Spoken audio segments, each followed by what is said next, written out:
Hello what's up buddies, welcome to our channel. आज हम पढ़ेंगे क्लास 8 का chapter 3 square and square root, cube and cube root, introduction. So let get started.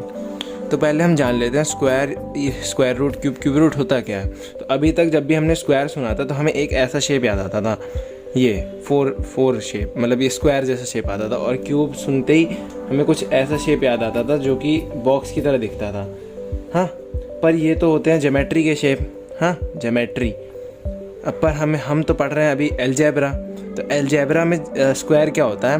Square होता है algebra में किसी भी नंबर, जैसे मैंने मान लिया एक नंबर x, तो x की पावर 2, तो इसे पढ़ेंगे x का स्क्वायर। और ये फाइंड कैसे करते हैं? अगर x का स्क्वायर लिखा है तो x को x से मल्टीप्लाई कर देंगे तो वो x का स्क्वायर आ जाएगा। जैसे कि एग्जांपल ले लेता हूँ, अगर मुझे बोले 2 का स्क्वायर निकालो, तो 2 का स्क्वायर क्या होगा? 2 का स्क्वायर होगा 2 इंटू वापस 2 से ही मल्टीप्लाई कर देंगे, यानी कि 4। तो 2 का स्क्वायर क्या हो गया? 4। वैसे ही क्यूब क्या होता है? क्यूब होता है अलजेब्रा में, अगर क्यूब पूछेगा कोई तो क्यूब होता है x की पावर 3। x की पावर 3। तो इसमें क्या करते हैं? x को अपने आप से 3 बार मल्टीप्लाई कर देते हैं, तो ये x into x into x. तो इसमें एग्जांपल ले लेते हैं, जैसे मुझसे बोले 3 का स्क्वायर क्यूब निकालो, तो 3 का क्यूब क्या होगा? 3 इंटू थ्री इंटू थ्री, तो 3 3 या 9, 9 3 या 27, तो 3 का क्यूब क्या आ जाएगा? 27। और अगर हमसे पूछे कि स्क्वायर का डेफिनेशन बोलो, तो स्क्वायर कैसे बोल सकते हैं? When we multiply a number by itself we said that that number has been squared and the product is called square of that number. इसका मतलब है कि अगर हमसे कोई बोले, अगर हम कोई किसी नंबर को उसी से मल्टीप्लाई कर दें तो वो उसका स्क्वायर फॉर्म करता है। जैसे मैंने 2 को उसी से मल्टीप्लाई कर दिया तो वो उसका स्क्वायर फॉर्म किया ना, वैसे ही। अब देखो, अब हमें जानना है कि स्क्वायर के प्रॉपर्टीज़ क्या होते हैं या फिर परफेक्ट स्क्वायर क्या होता है। तो पहले हम बात कर लेते हैं परफेक्ट स्क्वायर की। परफेक्ट स्क्वायर होता है जो कि नंबर, जैसे मैंने सपोज करो मैंने मान लिया 3 परफेक्ट स्क्वायर है। कैसे पता चलेगा? परफेक्ट स्क्वायर में क्या होता है, उसका एलसीएम लेने पे, HCF या एलसीएम, तो 3 1 जा 3, हाँ 1, मतलब 3 1 जा 3, 3 में ही आएगा। तो यानी कि ये 3 को कैसे लिख सकता हूँ? 3 इंटू 1। यहाँ पेयर नहीं बन रहा ना, पेयर मतलब होता है कि सेम नंबर डबल आने चाहिए, तो वो परफेक्ट स्क्वायर होगा। तो ये परफेक्ट स्क्वायर नहीं है। जैसे कि मैंने मान लिया 4, तो 4 का अगर मैं एलसीएम लेता हूँ या HCF जो भी बोलो, तो 2 2 2 1 फैक्टर कर दिया, तो 4 को कैसे लिख सकता हूँ? 2 इंटू 2। तो देखो 2 2 बार आ गए ना, तो इसे बोलते हैं एक पेयर बन गया 4 का, तो यानी कि 4 परफेक्ट स्क्वायर है। हाँ, ऐसे ही मैंने बोल दिया आपको 25, तो 25 कैसे लिख सकते? अगर एलसीएम निकाल के देखूँ मैं, फैक्टर निकाल के 25 का, तो 5 5 जा और 5 1 जा, तो 25 को लिख सकते हैं 5 इंटू 5। तो देखो सेम नंबर है और वो 2 हैं, तो वो पेयर बन गया। हाँ, तो यानी कि ये किसका स्क्वायर हो जाएगा? 25 का स्क्वायर हो जाएगा, क्योंकि 5 2 बार है ना, तो 5 का स्क्वायर हो जाएगा 25। तो ये यानी कि परफेक्ट स्क्वायर है। तो परफेक्ट स्क्वायर वो स्क्वायर होते हैं जिनका स्क्वायर होता है। जैसे 25 का 5 स्क्वायर 25 होता है। अगर मैं 26 लेता तो 26 किसी का स्क्वायर नहीं होता ना। एग्जांपल ले लेता हूँ, जैसे 70 का अगर मैं एलसीएम निकालता हूँ, जैसे 70 का एलसीएम निकालो तो 2 35 5 7 और 7 1, है ना।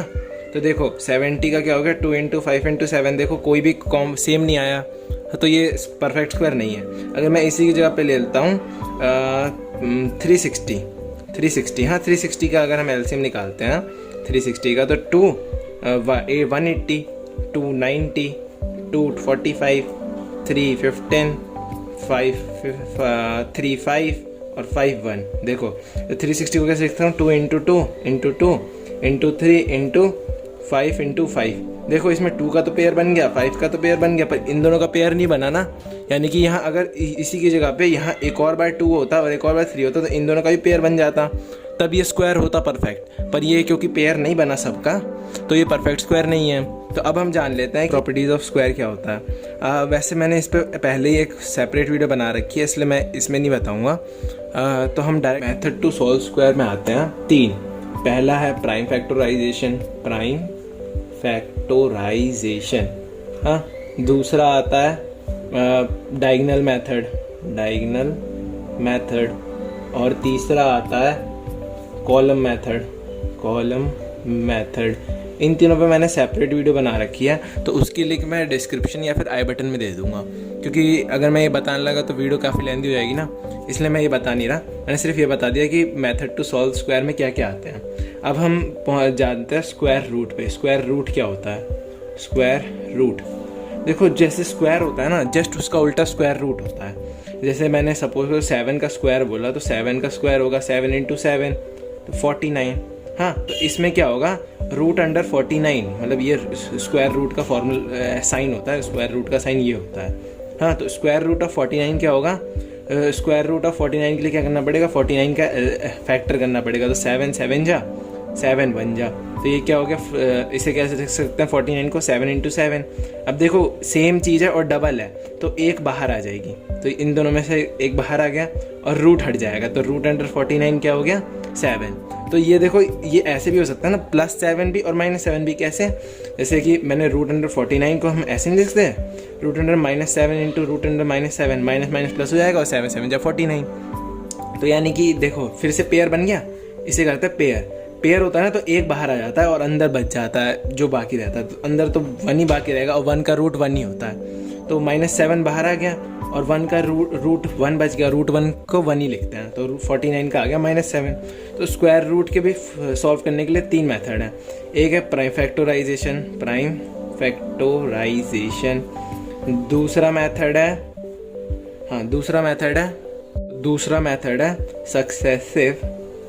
Successive subtraction of odd numbers. हाँ, इसमें क्या करते हैं? ऑड नंबर कंटिन्यू वाले माइनस करते जाते हैं, तो और तीसरा मेथड है टेंस एंड वंस मेथड। तो इन तीनों पे भी मैंने सेपरेट वीडियो बना रखी है, इसलिए मैं ये बताऊंगा नहीं, क्योंकि वीडियो लेंथी हो जाएगी अगर बताने लगा तो। हाँ, अब जान लेते हैं क्यूब क्या होता है। क्यूब हमने बताया था अभी कि किसी की पावर 3 हो तो उसे हम क्यूब कहते हैं। तो उसे कैसे लिखते हैं? 3 बार मल्टीप्लाई कर देते हैं सेम टू सेम से। देखो 3 बार मल्टीप्लाई कर दिया। एग्जाम्पल में हम ले लेते हैं 7 का, अगर 7 का नहीं, जैसे 4 का क्यूब पूछता है कोई, तो 4 × 4 × 4 लिख सकते हैं। तो 4 4 जा 16, 16 4 जा 64, 4 का क्यूब आ गया 64। अब इसे भी सॉल्व करने के मेथड्स हैं, तो method to solve cube root कर लेते हैं। तो क्यूब रूट, उससे पहले हमें ये जानना पड़ेगा ना क्यूब रूट होता क्या है। तो क्यूब रूट होता है जैसे स्क्वायर का उल्टा स्क्वायर रूट, वैसे ही क्यूब का उल्टा क्यूब रूट। तो क्यूब रूट का साइन भी ऐसे ही होता है, बस यहाँ 3 लिख जाता है छोटा सा। तो क्यूब, जैसे मैंने एग्जांपल ले लिया 4 का क्यूब क्या होता है? 4 × 4 × 4 यानी कि 64। अब देखो अगर इसी का उल्टा हो जाता है 64 का क्यूब रूट, तो 64 का क्यूब रूट में क्या होता है? जैसे स्क्वायर में 2 के पेयर बनते थे, इसमें 3 के पेयर बनेंगे। तो 64 2 32 2 2 1 2 6 16 2 8 2 4 2 2 और 2 1 है ना। तो 64 को कैसे लिख सकता हूँ मैं? 2 × 2 × 2 × 2 × 2 × 2। देखो 6 बार लिख दिया ना 2।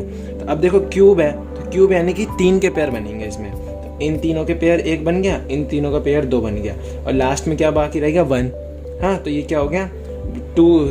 3 वाले बाहर आ गए, फिर ये 3 भी बाहर आ गए, और क्यूब रूट 1 होता है 1, तो यानी कि ये हो गया 4। 2 × 2 4, तो रूट 64 का क्यूब क्या आ गया? 4, वही तो था 64 का क्यूब। तो क्यूब रूट कितना आ गया? 4। क्यूब रूट जस्ट उल्टा है क्यूब के। हाँ, तो अब हम जान लेते हैं मेथड टू सॉल्व क्यूब। तो मेथड टू सॉल्व क्यूब है 3।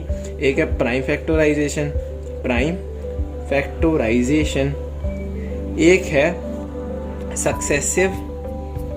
सक्सेसिव सब्ट्रैक्शन, हाँ, और तीसरा है थ्रू डेसिमल, मतलब with the help of decimal हम कैसे फाइंड कर सकें स्क्वायर रूट। हाँ, तो ये 3 मेथड है। इन तीनों की भी मैंने सेपरेट वीडियो बना रखी है। अगर मैं अभी बताने लग जाऊँगा तो वीडियो काफ़ी लेंथी हो जाएगी, इसलिए मैं उसकी लिंक डिस्क्रिप्शन या फिर आई बटन में दे दूँगा। हाँ, तो आज की वीडियो से इतना ही। अगर आपको वीडियो इन्फॉर्मेटिव लगी हो तो आप लाइक, सब्सक्राइब एंड शेयर करना ना भूलें, और अगर आपको इस चैप्टर से रिलेटेड कुछ डाउट हो तो आप कमेंट कर सकते हैं। इसका एक्सरसाइज 3.1 जल्दी आने वाला है, तो मिलते हैं अगली वीडियो में। Bye, stay tuned.